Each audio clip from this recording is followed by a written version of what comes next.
всем, кто просыпается вместе с нами. Это «Утро Якутии» на телеканалах «Якутия-24» и НВК Саха. Меня зовут Катерина Винокурова. Желаю вам сегодня отличного настроения и плодотворного дня. 23 ноября на календаре, день недели, вторник. Сегодня в нашей программе мы вам порекомендуем, какую интересную книгу можно прочесть на досуге. Узнаем, как заливают лед для катка линчане, а также как интересно и активно провести свой отдых, а также какую одежду при этом выбрать. Об этом подробнее мы поговорим с нашей гостьей, которую ожидаем в студии. Также ждем финалистов дальневосточного хакатона. Напоминаю вам про наш WhatsApp номер 8 914 273 4488. Пишите нам, задавайте свои вопросы и можете кого-то поздравить. Ну а далее знакомимся с погодой на сегодняшний день. Сегодня в центральных районах в 6 часов утра температура воздуха составила минус 31-41 градус. В заречной группе 36-45, в южных 30-32 градуса мороза. В Вилюйской группе 35-37, в Нижнеленских 33-40 градусов, в западных 34-36, в Колыме-Тигирской группе от минус 17 до 32 градусов. В Янских 27-30, на северо-западе от 25 до 40 градусов мороза. В 6 часов утра температура воздуха в Якутске составила 36 градусов со знаком минус.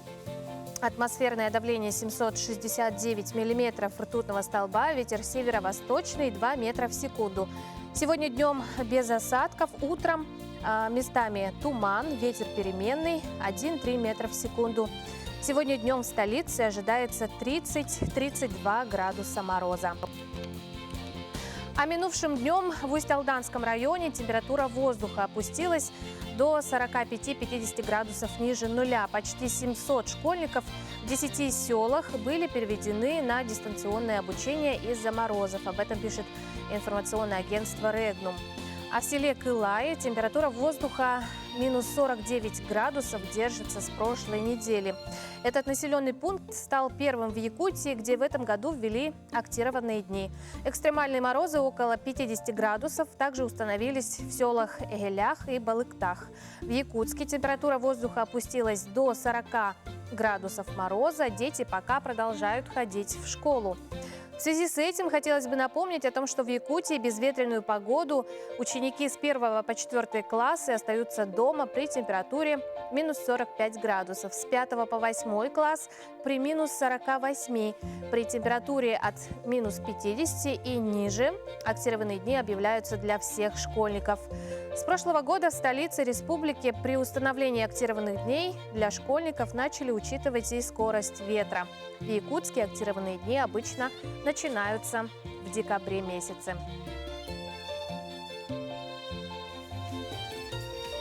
А еще с советских времен бытует мнение, что футбол – это увлечение для мальчиков. Тренеры футбольного клуба «Спартак Юнион» успешно ломают этот стереотип.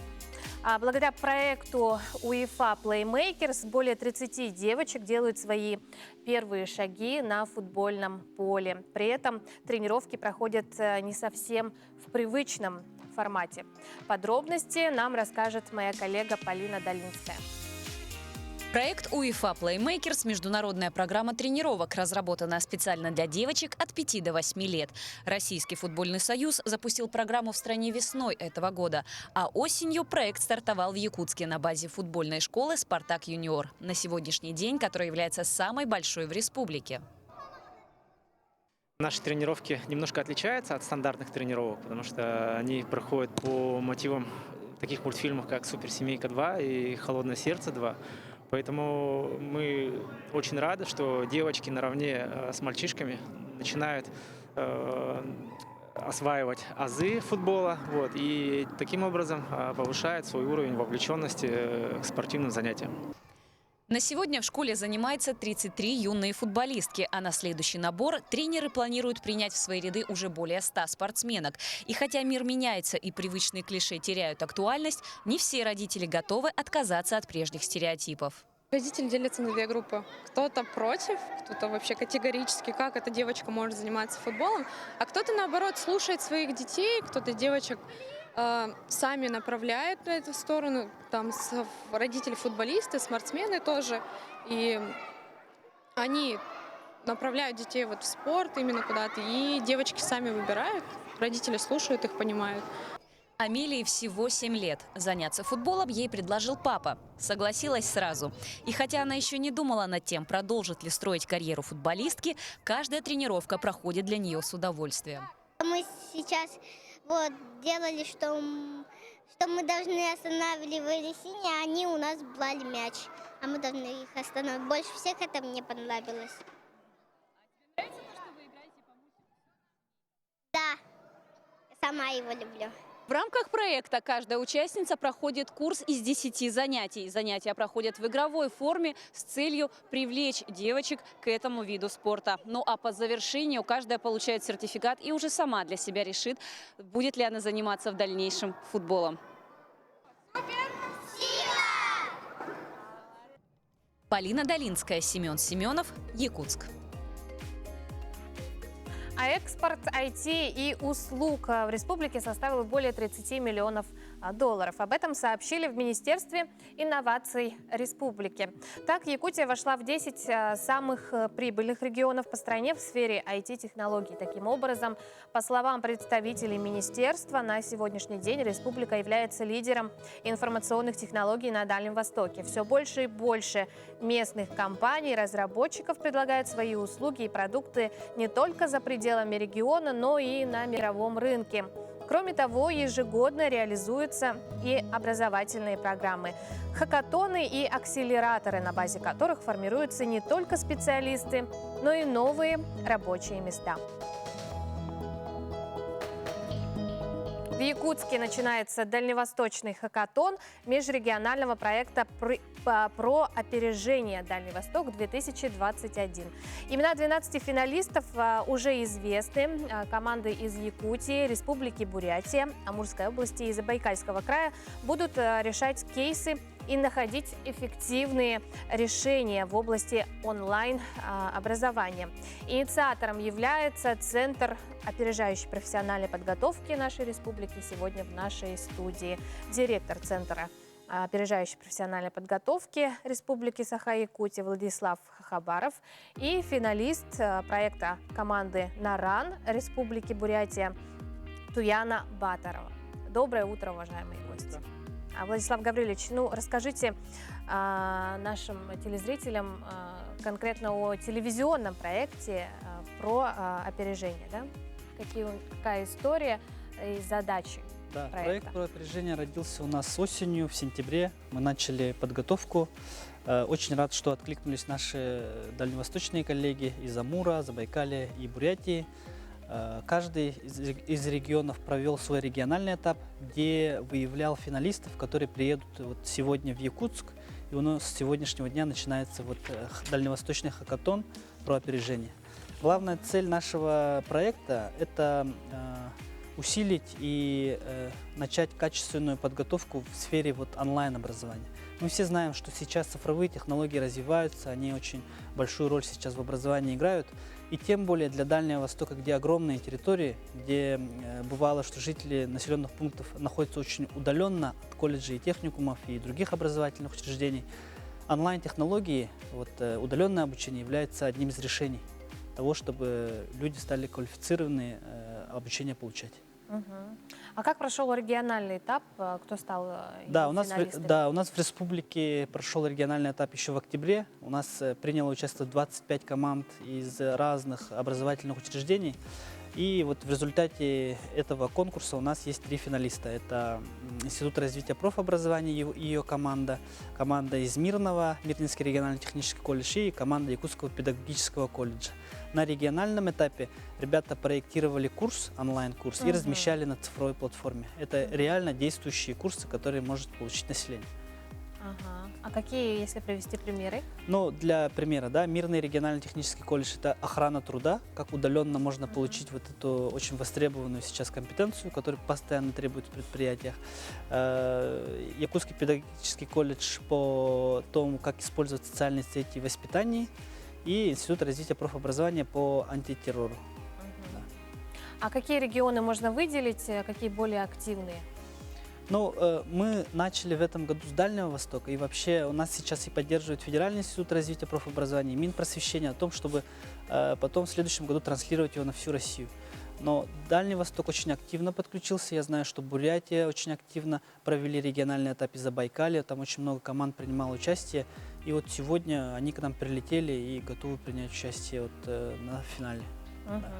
Ну, давайте вот расскажем как раз-таки о втором этапе, Да. дальневосточном Да, хакатоне. вот дальневосточный хакатон, сейчас у нас есть 8 команд, это финалисты. Они, сами соревнования проходят на Крупской 13, это в здании Центра опережающей профподготовки Института развития профобразования нашей республики. Это 2 команды Бурятии, 2 команды Забайкалья, 1 команда Амурской области, 3 команды Республики Саха-Якутия. Вот. Но мы все понимаем, и сейчас это для участников транслируем, что все-таки это не соревнование в чистом виде, а это, во-первых, знакомство регионов. Да, для Дальнего Востока это первая такая попытка сделать такой большой образовательный хакатон. Мы хотим подружиться с коллегами, сделать какие-то совместные проекты, заключить партнерские соглашения, ну и в том числе выбрать одного победителя. Мгм. Ну, хочу напомнить, что Туяна у нас представляет Республику Бурятия. Туяна, расскажите, с каким составом вы прибыли, каковы главные ваши цели здесь? Добрый день. Республику Бурятия представляет 2 команды. Это представители тех как раз команд-финалистов, которые выиграли свой региональный этап межрегионального проекта про опережение. Это представители 4 профессиональных образовательных организаций Бурятии. Ну и, конечно, с нами вместе представители нашего Центра опережающей профессиональной подготовки. Ну, это, если так перечислять, то это техникум строительства и городского хозяйства город Улан-Удэ, Бурятский лесопромышленный колледж, торгово-экономический техникум и республиканский многоуровневый колледж. Ну и цель нашего приезда, конечно, это самое главное – получить новые впечатления, новые знания, поделиться опытом, посмотреть опыт других регионов, как все это происходит. Ну и, наверное, все-таки закрепить те знания, которые мы у себя на проекте получили за те дни, когда мы отрабатывали. Ну и, наверное, еще и посмотреть Якутию. Мгм. Ну и как вам наша Якутия? Ну, Что успели посмотреть, мы где вчера побывать? успели побывать в вашей сокровищнице, которая очень нас сильно впечатлила. И мы прямо такому посмотрели, и еще потом весь вечер обсуждали все это как бы. Ну и больше как бы еще пока ничего не успели, но надеюсь, мы еще успеем что-нибудь захватить, посмотреть. Ну, наверняка все участники достаточно сильные. Увидели вы уже соперников среди них? Ну, я бы не сказала, мне кажется, здесь, может быть, правда, действительно Влад прав в том плане, что мы как бы не включаем в свой дух соперничества, да. Для нас главное получить что-то новое и научиться это все применять в будущем, как бы. Ну, а там уже время покажет, как у нас что получилось. Мгм. Ну, как вы считаете, для чего участники принимают участие, да, в данном проекте? Что дает участие им непосредственно после? Ну вот этот дальневосточный хакатон проводится совместно со спикерами федеральными. Это большие онлайн-школы Нетология, Skillbox. Они будут проводить большой образовательный интенсив. Действительно, у нас, у регионов Дальнего Востока, есть чему поучиться друг у друга. Я знаю, что у Бурятии получается вот это, у Забайкалья получается в другом направлении. Мы можем все это соединить и друг у друга поучиться, как делать образовательные программы. И считаю, что для развития Дальнего Востока, для развития наших регионов такое мероприятие очень важно. Мгм. А кто среди спикеров можно узнать? Ну, есть спикеры, главный спикер – это Игорь Папуашвили, он является экспертом нетологии и буквально недавно в Москве проводил такой большой хакатон на 4000 человек. То есть у него очень большой опыт организации таких хакатонов, и он является главным модератором нашего мероприятия. Да. И вот в течение нескольких дней где-то 8 спикеров будут посменно вещать и проводить образовательный интенсив для участников. Мы понимаем, что в сфере онлайн-образования нам есть чему учиться. У нас очень много, нам надо развиваться в этом направлении. Мгм. А образовательный интенсив как раз-таки вот по каким темам, какие темы будут? Первая тема – это вообще как находить востребованный курс, как делать аналитику. Второе – как сделать интересным курс. Вообще онлайн-образование, цифровые технологии – это не только вещание через Zoom, как мы сейчас привыкли, где голова говорящая говорит только через Zoom. На самом деле это очень много игровых технологий, которые можно внедрить. Это и тесты, и разные презентации, которые можно показывать в этом онлайн-образовании. Цифровые технологии сейчас настолько развились, и детей сейчас ничем не удивишь. Поэтому очень надо вот интересно к этому проекту подходить, вот, проектирование онлайн-курсов. Вот вторая тема такая, и третья уже как его продавать. Для продажи, маркетинговые услуги тоже надо очень многому нам научиться. Туяна, а расскажите подробнее о ваших проектах. Ну, я подробнее остановлюсь на своем, на нашем именно проекте, который готовила и представляла команда Бурятского лесопромышленного колледжа, как бы, да. Здесь он у нас назывался «Бизнес-старт». Программа рассчитана на 16 часов. Это как раз дает возможность любому человеку, да, который хочет быть самозанятым или заниматься предпринимательством. Как раз это вот та стартовая точка, которая помогла бы ему понять вообще, что это такое, с чего надо начинать. Элементарно первые шаги бизнес-плана, элементарно как находить, например, какую тему для себя взять, в том плане, чтобы что развивать, какую сферу, куда пойти. Вот у нас именно вот в этом плане был направлен, потому что все-таки сейчас предпринимательство, финансовая грамотность, как бы, она у нас очень практически, ну, сквозной линией проходит через все образование. Поэтому на сегодня даже я уже могу сказать, что у нас готовится диалог уже с Министерством социальной защиты Республики Бурятия, который как раз в курсе вот этих наших проектов, которые мы разрабатывали. И на сегодня они уже готовы даже как бы помочь нам уже в дальнейшем продвижении именно вот этого курса. Ну и добавлю, что другие команды наши, у одной проект команд был посвящен профориентации, у другой команды проект был посвящен именно профессиональному выгоранию и профессиональному выгоранию преподавателей. Как бы здесь чисто психологически, как бы. Вот такие абсолютно разные проекты у нас были в регионе. Ага. А что бы вы хотели пожелать командам-участникам от себя? Наверное, получить новые навыки, новые компетенции на этом хакатоне. Тем более такая вот очень интенсивная программа, где не всегда с такими людьми, которые будут с нами работать, с ними просто так не столкнешься и лишний раз с ними на курсы не попадешь. Конечно, самое главное – это получить эти навыки, подружиться между собой, да, посмотреть, что делают другие, как другие это делают. И я думаю, надеюсь в дальнейшем, что все-таки посредством вот интеграции всех наших образовательных курсов образуется некое образовательное пространство, которое объединит вот платформа наших центров опережающей профессиональной подготовки. Владислав Гаврилович, ну и по итогам чего ожидаете? Ну, по завершению проекта? Завершается проект у нас 25 ноября. Мы там наградим победителя, выберем абсолютного победителя нашего хакатона. Ну и надеемся, что мы договоримся с Дальним Востоком и вообще с федералами о том, что в следующем году будет проведен еще масштабнее. То есть мы не считаем, что один год провели, всех научили и все хорошо. То есть этот проект будет долгий, долгосрочный. Да, долгосрочный, и мы считаем, что вот в этой части надо работать. Спасибо огромное, уважаемые гости, удачи, успехов, отличного дня.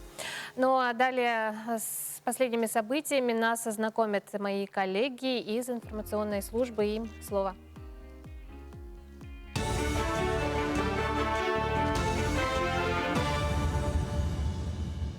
Утренние новости на Якутии-24, в студии Влад Давыдов. Спрос на квартиры растет. В Якутске, как отмечают риэлторы, покупатели больше всего интересуют студии и однокомнатные квартиры с хорошим ремонтом и инфраструктурой. На сегодняшний день цена однокомнатной квартиры в центре столицы в новостройке начинается от 5,5 миллионов рублей. То есть, если цена за 1 квадрат до прошлого года была 80 тысяч рублей, то сейчас выросла почти в 2 раза. Цены на квартиры на вторичном рынке тоже выросли примерно на 1 миллион рублей в среднем. На данный момент на новые квартиры, на однокомнатные в частности, да, повысилась до 145, до 148, бывает так. А требования на вторичном рынке сейчас повысилось. В основном покупают с ремонтом хорошим. Покупают с мебелью, техникой. Заезжай и живи вариант. На первичном рынке, по программе «Дальневосточная ипотека» покупают. Сейчас популярна процентная ставка 0,01% от Сбербанка, от ВТБ, от ведущих банков нашей России. Сваи для основного здания парка будущих поколений начнут закладывать в феврале-марте следующего года, а пока на площадке расчищают участок земли от мусора. Территорию полностью огородили. До февраля туда завезут стройматериалы. Как сообщил гендиректор Целевого фонда будущих поколений Владимир Егоров, проект полностью профинансируют за счет компании «Алроса». Общая сумма – 1,5 миллиарда рублей. Это будет первое круглогодичное открытое пространство, учитывающее климатические особенности Якутии. Вы сегодня видите здесь такая довольно плоское пространство здесь, да? Но на самом деле здесь будет одно из таких самых интересных мест в Якутске. Здесь будет такой интересный рельеф, который будет защищать от улиц, которые проходят со всех 4 сторон эту территорию. И, соответственно, здесь будет множество разных таких локаций, где наши жители, горожане, дети могут здесь отдохнуть. Да? Здесь, во-первых, здесь будет очень много зелени. Так? Здесь порядка 5000 деревьев и кустарников предполагается засадить. В том числе деревья будут даже на этом нашем образовательном центре, на крыше этого молодежного центра. Так, на территории будут располагаться и пешеходные дорожки, велосипедные дорожки. Будет здесь хороший такой большой скейт-парк, где дети наконец могут на настоящих таких площадках показывать свое мастерство, да? Ежегодный фестиваль «Зима начинается в Якутии». В Якутске пройдет в этом году в онлайн-формате. В рамках фестиваля 1 декабря торжественно зажгут главные новогодние елки на площадях Ленина и Орджоникидзе. Кроме того, с 27 ноября по 2 декабря на площади Орджоникидзе и в ледовом парке «Северное сияние» проведут конкурс ледовых и снежных скульптур «Бриллианты Якутии» среди известных и начинающих скульпторов. Ну а на гастрономическом фестивале «Вкус Якутии» ведущие рестораны столицы представят блюда якутской национальной кухни в современной подаче. Планируют провести и традиционную подледную рыбалку мунуха в Хангаласском улусе. И это лишь малая часть мероприятий, все они пройдут в онлайн-формате.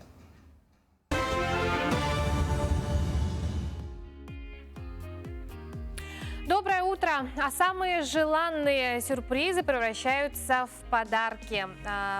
Так, приобретая талисманы от Деда Мороза, вы в предновогодний день 30 декабря можете стать обладателями этих 2 красавиц. Новеньких автомашин Hyundai Solaris и Kia Rio, 2 замечательных участков в микрорайоне Сатал в Якутске, 2 мотоциклов, 13 айфонов, бытовой техники, ювелирных украшений, велосипедов, ружей и многого-многого другого. А так, приобретая талисманы от Деда Мороза в нашей телекомпании, они уже продаются, вы получаете вместе с талисманом купон с индивидуальным номером. К нам на WhatsApp поступает сообщение, интересуются, будет ли продажа купонов, талисманов в Улусах, Санабарского Улуса. Нам поступило такое сообщение. Да, в Улусах будут продаваться талисманы от Деда Мороза и скоро поступят в продажу. Все подробности вы можете узнать в инстаграм-аккаунте УКР Подарок. Ну а мы продолжаем. Наверное, нет такого человека, который не знаком с фразой «собаку съел». Так говорят обычно об опытном человеке, который уже не раз что-то делает. Из школьной программы мы помним, что это фразеологизм, они имеют переносное значение, исторические корни и чаще всего состоят именно из 2 слов. Сегодня в нашей рубрике «Говорим правильно» мы знакомимся с фразеологизмом «сбить с панталыку». Доброе утро, дорогие телезрители! Нередко для того, чтобы показать, что мы запутались в речи собеседника, мы с вами употребляем слово «сбить с панталыку». Сколько можно сбивать меня с панталыку? Ничего не понятно. Но, наверное, мало кто знает, откуда взялось это странное слово «панталык». Что это такое? А все не так-то просто. Существует несколько версий возникновения этого фразеологизма. По первой версии, в Греции есть гора, в которой очень много входов, выходов, пещер, в которых легко запутаться. Эта гора называется Пантелик. Конечно, когда иностранное слово попадает в русский язык, оно меняется. И в конце концов греческий Пантелик превратился в наш родной и знакомый Пантылык. По второй версии, в романо-германской лингвистической семье есть корень «пантел». Этот корень обозначает узел или завязка. В конце концов, этот корень стал иметь значение «суть», и поэтому выражение «сбить с панталыку» – это как бы «сбить с сути». Корень, конечно, мы уже забыли, слово мы, конечно, уже забыли и привыкли к русскому выражению «с панталыку». Конечно, обе версии возникновения этого фразеологизма, они интересны и достойны уважения. Однако слушателям не стоит забывать, что это фразеологизм имеет просторечный характер и не стоит его употреблять в официальной речи. Давайте говорить правильно. А в последнее время, особенно в зимнее, совсем не хочется сидеть в четырех стенах. Большинство предпочитают отдохнуть от городской суеты на свежем воздухе, поднять настроение, укрепить иммунитет, ну и вообще общее самочувствие. Нет ничего увлекательнее, чем выезд на природу в кругу друзей. Где сегодня можно отдохнуть с пользой и весело, узнавала Дарья Анкехова. С наступлением 30-градусных морозов еще хочется успеть отдохнуть на свежем воздухе от городской суеты. Круглогодичный парк активного отдыха «Юрдель» работает около года. Но это уже излюбленное место многих жителей и гостей нашей столицы. Туркомплекс с панорамным видом на нашу столицу находится на горе Чучурмуран. В парке активного отдыха «Юрдель» круглый год работают различные виды активности для всех поколений. Аттракционы, массовые виды спорта, проводятся культурно-просветительские события и праздники. Прогулки на свежем воздухе в зимний период рекомендуются любому возрасту. Если же они проходят совместно с семьей, то таким образом можно укрепить взаимоотношения с близкими вам людьми и наладить тесный контакт с детьми. С этим полностью согласна семья Лонгиновых, которые любят отдыхать на свежем воздухе в любое время года. Этот парк мы узнали весной этого года. Мы сюда пришли, нам рассказали про этот парк наши друзья. Но очень здорово, когда вот открываются подобные места, где вот привлекают не только туристов, но и нас, горожан. Наша семья очень много путешествует, но Якутия, она на самом деле очень уникальна, да, у нее природа уникальна. Здесь нам больше всего нравится все-таки у себя на родине. Ни для кого не секрет, что пребывание на свежем воздухе благоприятно влияет не только на эмоциональное состояние, но и повышает аппетит. На сегодняшний день в нашем кафе мы можем предложить вам блюда на мангале, также блюда домашней кухни. Пюре, котлетки, сосиски, греча. Позиции блюд: фритюр, картофель фри, картофель по-деревенски, наггетсы, домашние чаи, салаты. Мы вас всех ждем. Добро пожаловать в Юрдель. Приезжайте в Юрдель! Ученые доказали, что именно в зимний сезон общения с природой у нас улучшается память и концентрация внимания. Пусть нахождение на улице будет недолгим, всего полчаса, но за этот период мы успеем повысить наши интеллектуальные показатели в 5 раз. Мест для активного отдыха в нашей столице очень много. Самое главное было бы желание и время. Ведь всегда прекрасно провести это время так, как проводим его мы.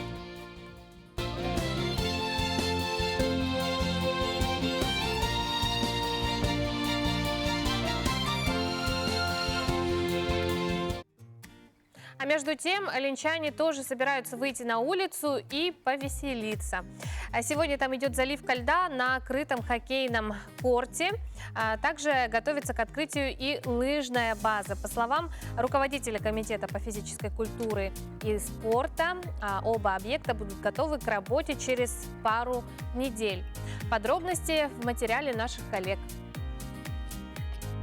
С помощью этого специального приспособления работники спорткомитета заливают ледовую арену. Благодаря горячей воде, которая поступает в эту конструкцию, лед растапливается и становится гладким.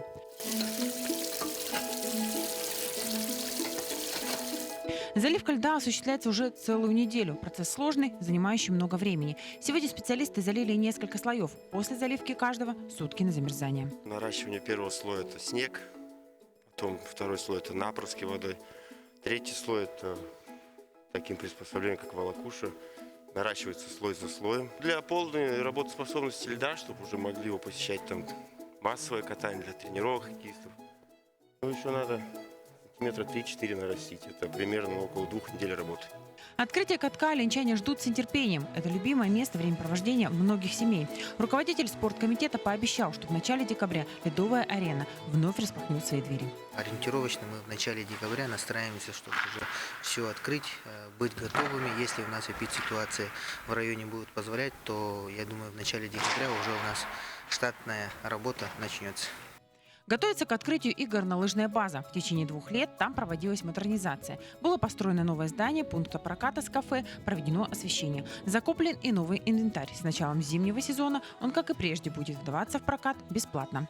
Светлана Балеева, Виталий Андреев, Ленск.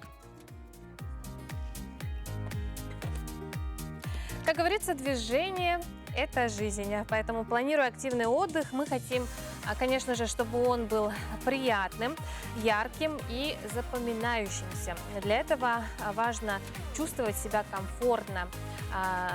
Обязательно выбрать правильную одежду для этого. Сегодня мы подробнее об этом поговорим с директором магазина «Пятая империя» Италиной Соловьевой. Италина, доброе утро. Доброе утро. Ну, при активном отдыхе, да, что в первую очередь нужно обратить внимание, да, из какого материала она должна состоять? При активном отдыхе, даже при холодной температуре, мы потеем. Поэтому в первую очередь мы должны правильно выбирать одежду. Одежда должна быть трехслойная. Первый слой – это термобелье. Обязательно. Обязательно термобелье. Так. Она может быть из натуральной ткани, либо может быть из синтетических материалов. Также второй слой у нас идет флисовая кофта, ну какая-нибудь теплая кофта. Обычно это флисовая кофта. Третий слой у нас куртка идет.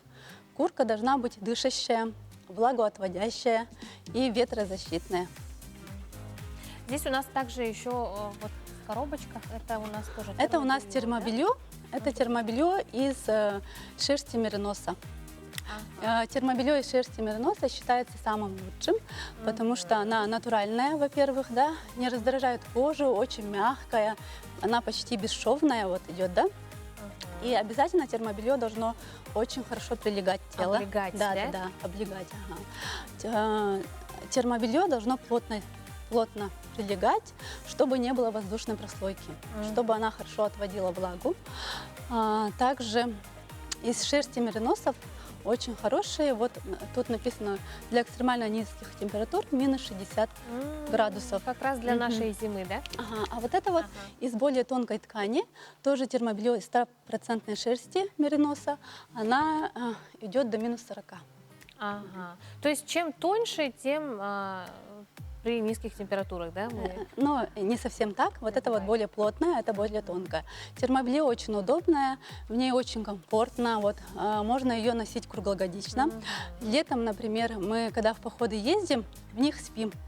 Очень комфортно в них спать в палатках. Вообще кожу не раздражает, очень мягкая. Ну, бывают люди, которые аллергичные, да, они не любят вот такие шерстяные вещи. Но вот эта шерсть очень хорошая, она вообще не раздражает кожу. Весной и осенью можно носить на термобелье тонкую кофту и мембранную куртку. Мембранная куртка – это дышащая и ветрозащитная. А зимой, конечно же, надо выбирать более теплый пуховик. В основном это пуховая куртка. Ну вот как раз-таки эти куртки у нас здесь представлены, мы можем к ним пройти и более подробно ознакомиться с материалом. Пожалуйста. Так, это у нас две разные модели, да? Это две разные модели. И по составу тоже разные. Да, это специально для нашего магазина. Мы заказали для нашей суровой зимы у ведущего производителя пуховиков две модели. Одна модель у нас парка. Зимой очень популярная эта модель парка. И пуховое пальто Туймада называется. А парка у нас называется Якутяночка. Мы специально для нашей зимы заказали. Там пуха больше, чем обычно. И материал мы выбрали очень легкий, дышащий, ветрозащитный. Ну и вот по фасону тоже мы очень хорошо подбирали. У нас японская фурнитура. Тут у нас двойная вот планка, чтобы не продувало. Вот с этой стороны. Можем открыть, смотреть. И с внутренней стороны тоже планка есть. Вот тут мы видим вот второй слой. Это вот такая кофта флисовая. Ага, как раз после термобелья. После термобелья, да. Так. Штаны тоже пуховые.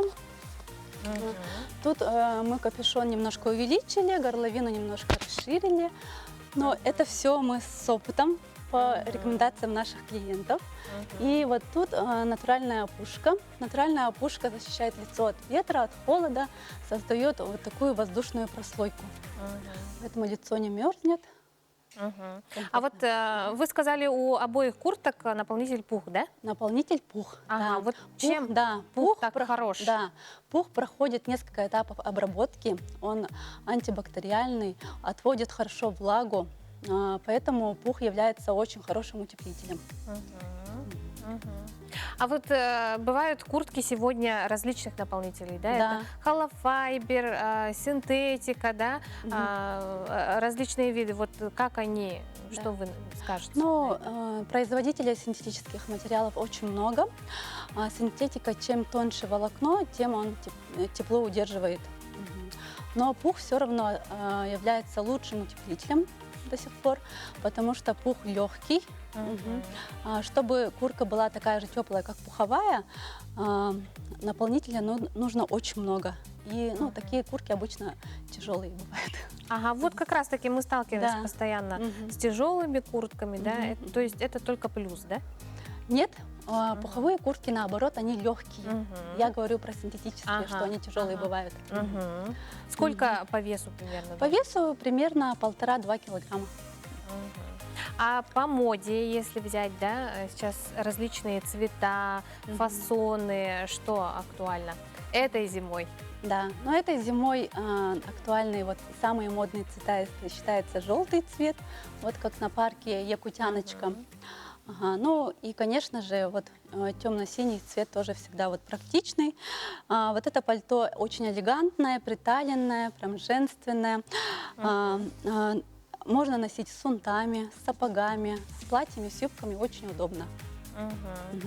И тут вот замок можно отстегнуть вот снизу, когда вот садитесь в машину, отстегнули, сели. Или куда-то поехали там кататься на лыжах, да, очень удобно. А вот что касается штанов, тоже наполнители какие-то у них Штаны тоже разные бывают, в основном пуховые, есть и синтетические.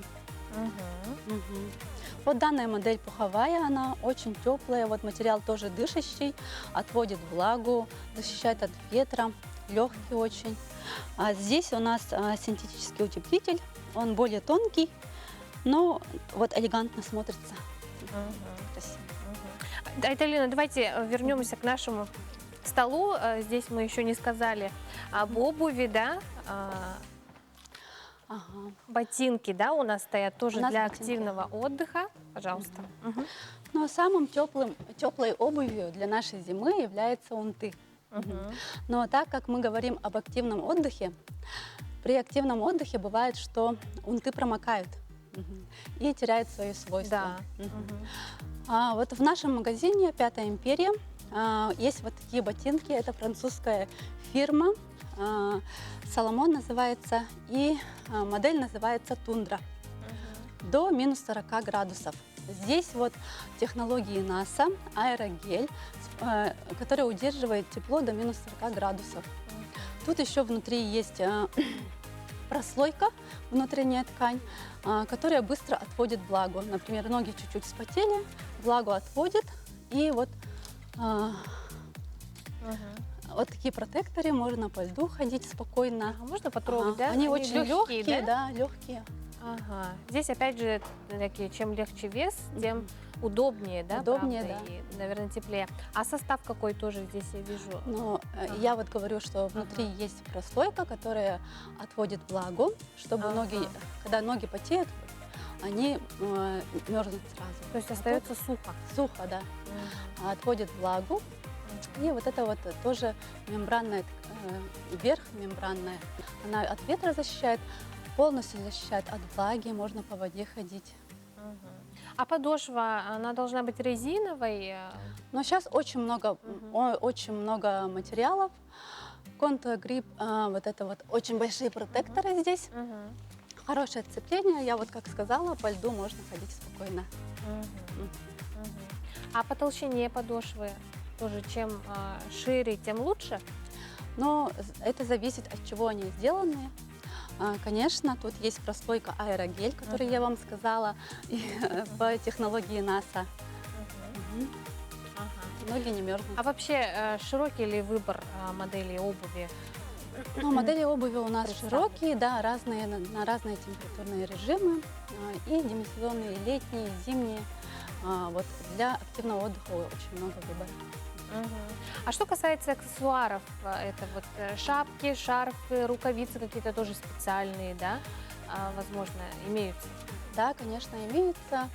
Из таких же тканей имеются, влагоотводящих, да, ветрозащитных тканей. Есть различные шапки, балаклавы, перчатки. Ну, очень много у нас аксессуаров, шарфов, носков, специальные носки для тех, кто активным отдыхом занимается. Кто на коньках катается.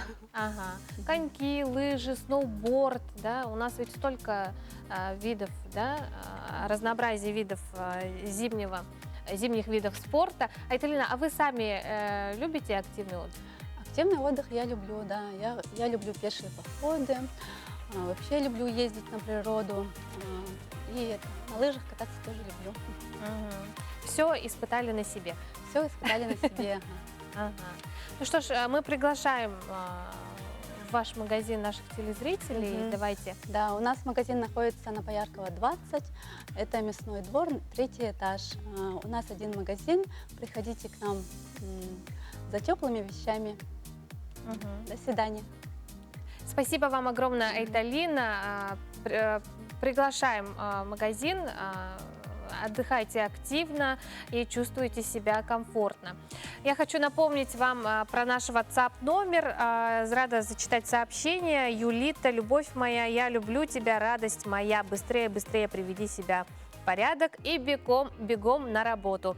Абонент с последними цифрами 0091. Замечательное сообщение. Ну а мы прерываемся ненадолго.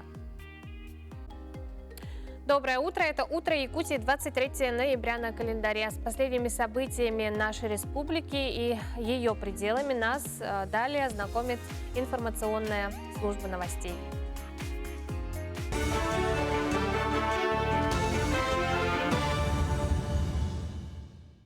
Утренние новости на Якутии-24, в студии Влад Давыдов. Перевозку автотранспорта через Лену по маршруту Жатай-Техтюр-Жатай будут вести до 30 ноября включительно. На линии работает состав из ледокола «Капитан Бородкин», буксира «Механик Курчатов» и баржи «Жатай-1». Погрузка начинается в 10 утра, а в полдень состав отправляется на Техтюр. За сутки проводит один такой круговой рейс. Приоритеты в современном естественно-научном образовании, проблемы и перспективы. В Якутске с таким названием стартовал Всероссийский научно-образовательный форум с международным участием. Форум объединил около 150 учителей, педагогов доп. Образования, а также преподавателей профессионального образования и продлится 3 дня. Мероприятия пройдут на базе СВФУ в гибридном формате.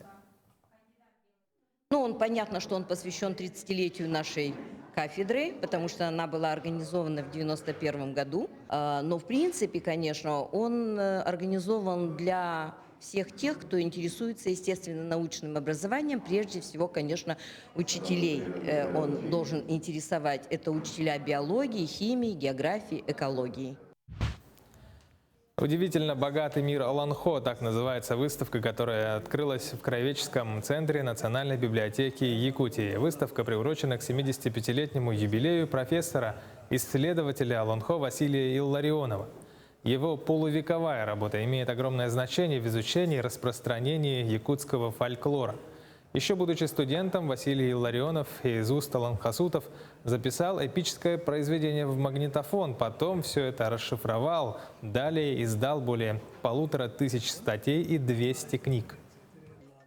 Огромную лепту именно в сфере развития фольклористики тюркоязычных народов, и в том числе народа Саха, неоценимый вклад внес Василий Васильевич Илларионов, как исследователь, как ученый, как практик, как теоретик.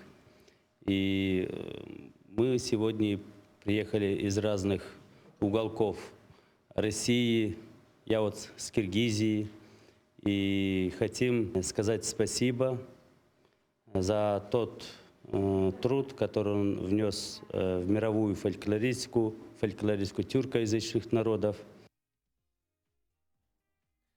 Далее передаю слово коллегам. Вам удачного дня.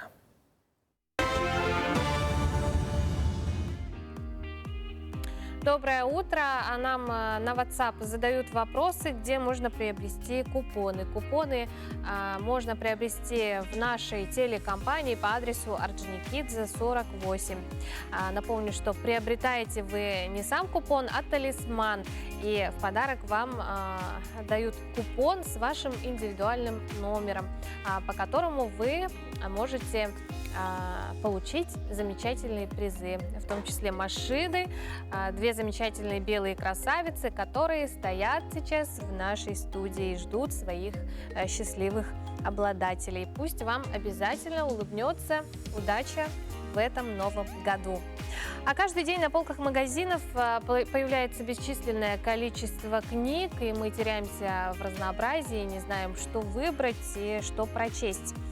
Тем не менее, есть книги, мимо которых просто невозможно пройти.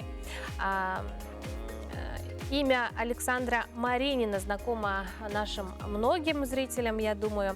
Она признанный мастер детективного жанра, а еще работает в жанрах исторического романа и семейной саги. Все подробности в нашей рубрике «Книжная полка». Доброе утро. Александра Маринина – это творческий псевдоним, которым писательница подписала свое первое опубликованное произведение. Марина Анатольевна Алексеева родилась в городе Львов в июне 1957 года. Биография королевы детективов напрямую связана со службой в органах правопорядка. Там работал ее дед, отец был сотрудником уголовного розыска, а мама преподавала юридические дисциплины. Александра Маринина – литературная мама одного из самых думающих и интеллигентных сыщиков Насти Каменской. От прочих писателей-детективщиков книги Марининой отличают психологизм, взгляд со стороны и отсутствие идеальных героев. В книгах Марининой поимка преступника является не главной целью. Читатель погружается в отношения и взаимосвязи между людьми. Произведения Марининой переведены на 28 языков в 40 странах мира. Сегодня в рубрике «Книжная полка» на телеканалах Якутия-24 и НВК Саха мы поговорим с вами о новом детективном романе, который называется «Другая правда», вышедшим из-под пера Александры Марининой, который является юбилейным 50-м по счету. Серия про Анастасию Каменскую многим знакома из сериала, вышедшего в конце 90-х. Но настоящие ценители с героиней знакомы именно по печатной версии, ибо несмотря на то, что фильм отснят по мотивам книг, изложение сюжета книг и фильма во многом разнятся. В основу сюжета нового детектива, который называется «Другая правда», положено уголовное дело 1998 года, которое попадает случайно в руки журналиста из Тюмени.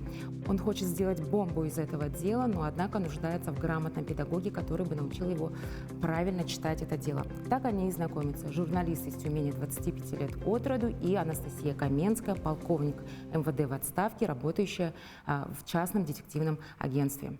С детства мы привыкли верить, что правда она одна. Она как белый камешек в куче черного щебня. Достаточно ее перебрать, и она обязательно найдется. Та единственная, непоколебимая и неоспоримая правда. Но так ли это? Когда-то очень давно в одной из московской коммуналки было совершено тройное жестокое убийство родителей и ребенка. Подозреваемый сам явился с повинной, его задержали, состоялось следствие и суд. Однако по происшествии 20 лет это старое уголовное дело попадает в руки легендарного сыщика Насти Каменской и журналиста Петра Кравченко. Парень уверен, что осужденного подставили и старается вывести следователей на чистую воду. Тут и выясняется, что каждый в этой истории движим своей правдой. Этот новый детективный роман смело можно отнести к категории уютнейшего чтива для осенних и зимних вечеров. Я и команда Национальной библиотеки желает вам приятного чтения. Доброе утро! Ну а уже сейчас на страницах календаря представлено более 300 праздников. Это не только государственные, но и профессиональные. Сегодня 23 ноября. Знакомимся с этой датой в нашей рубрике. На календаре 23 ноября. Сегодня отмечают Международный день акварели, День эспрессо, День вставания с той ноги. По народному календарю сегодня почитают память святых апостолов Родиона, Ераста и 4 братьев по вере. В этот день отдавали ненужную одежду нищим. Скотоводы светили в церкви хлеб и соль, которые затем отдавали домашним животным. Считалось, что это наделяло скот здоровьем. Существовали приметы, связанные с рождением детей. Если в этот день светило солнце, то родившиеся были наделены умом, удачей и силой. Также люди следили за переменами погоды. Сильный ветер предвещал метель. События в этот день. Екатерина II учредила в России медицинскую коллегию. В 1852 году в Англии начали использовать первые почтовые ящики. Дмитрий Менделеев был забаллотирован группой реакционных ученых на выборах в действительные члены Императорской академии наук. В этот день, в 1923 году, была запатентована первая электробритва. В Москве открылся первый учредительный съезд деятелей кино СССР, образовавший Союз кинематографистов СССР. В 1990 году постановлением ВС РСФСР одобрена музыка государственного гимна России, в основу которой была положена мелодия патриотической песни Михаила Глинки. В этот день родились Альфонс X Кастильский, испанский король-астроном. Анатолий Луначарский, русский и советский писатель, искусствовед, нарком просвещения. Генри Мозли, английский физик, один из основоположников рентгеновской спектроскопии. Родион Малиновский, советский военачальник и государственный деятель, маршал и герой Советского Союза. Николай Носов, советский детский писатель, автор трилогии о Незнайке, сценарист. Владислав Волков, советский летчик-космонавт, дважды Герой Советского Союза.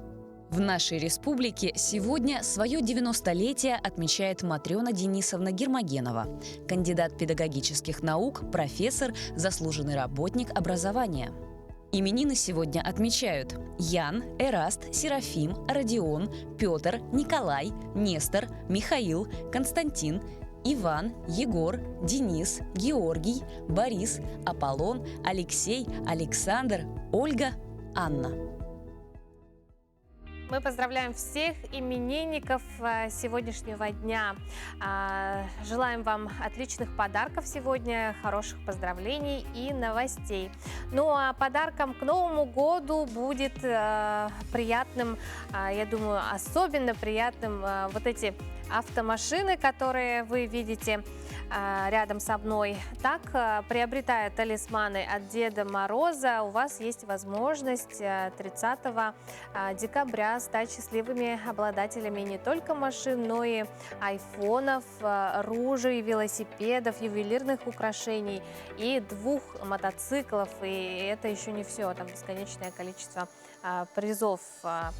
Приобретайте талисманы в нашей телекомпании по адресу Орджоникидзе, 48. К талисману вам выдается купон с определенным уникальным номером, по которому вы можете стать счастливыми обладателями призов.